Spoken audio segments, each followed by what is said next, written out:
Mına Özbekistan komandası menен Жетегүз командаларының беттеш аяғына шықты. Бұл ойын ел аралық лиганың негізінде өтті. Есеп сандары 3-1. Жетегүз командасы 3-1 есебімен жеңіп шықты. Әлбетте бұл достық ойыны жігіттер. Бұл жерде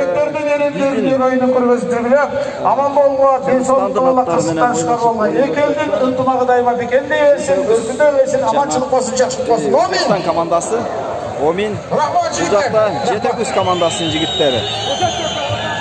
Баракелді. Өте мықты. Қос жақсы ойнап берішті. Әлбетте ешкім күтпеген 3-1 есебімен ойын олды деп өте чыңалу қату ойын болды. Бұл 3-1 есебі деген бұлар үшін жеңіс әлбетте. Не деген мықты беттеш болды.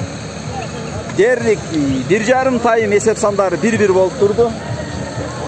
3-ші тайым, 2-ші тайым аяғында ғана есеп 2-1 болды. 3-ші тайымда бір ұлақ салынды. Мұнаке ел достығы деген ұшыл болады. Баракелді. Өте қос, өте жақшы ойын көрсетіп берішті. Сағыты, жақшы. Мұнаке жігіттер бір-бірімен қол алышып.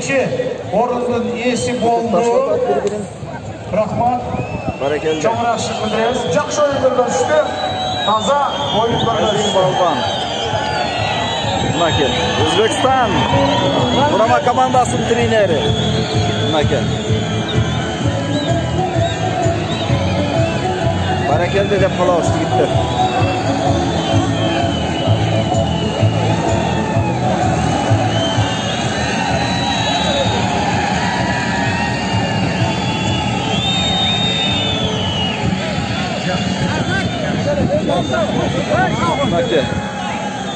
Бұл капитандар бұлар.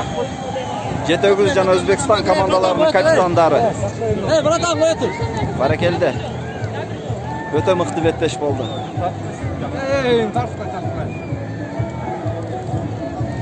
Ел арасындағы ынтымақ бұл өте жақшы. Ынтымаққа шақырған бұл маданият. Өзбек айтқандай маданият жана спорт. Балким кези келіп ушул командаларды біз чоң-чоң ойындардан көріп қалышыбыз толық ықтимал. Игілік анда. Салам алейкум барыңар.